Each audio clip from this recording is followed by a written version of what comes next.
Good job. Again? That. Yeah, watch out. That little part. Watch your fingers. Oh, did I pinch your fingers? Yeah, see right here. Pinch your hand. Okay. Pinch your hand. There you go. Good job. Again? Okay.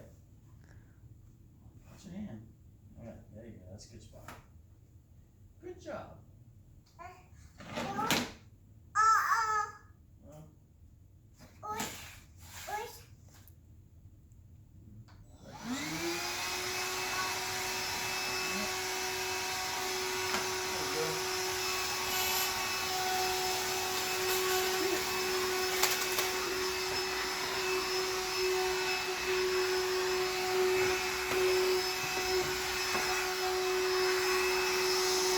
Giống lên. Okay, Joseph. I'm help clean up the house. Bye-bye.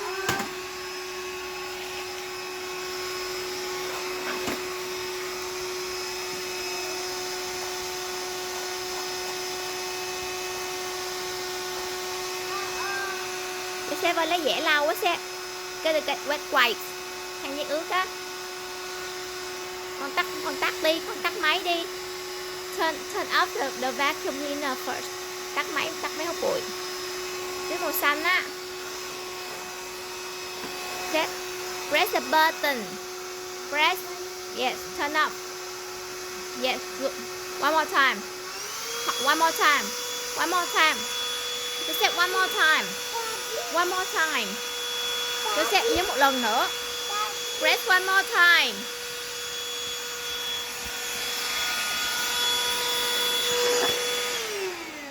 There you go.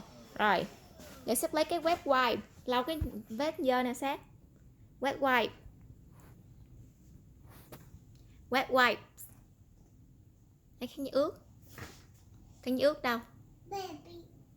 I know wet wipe for baby, but we need the wet wipe to wipe the stain on the floor. Lấy khăn giấy ướt lau cái miếng dơ ở dưới đất có sát. Nhớ không? Này sắp chà đó. Chà, khăn giấy ướt đâu? Lấy cái khăn cũng được.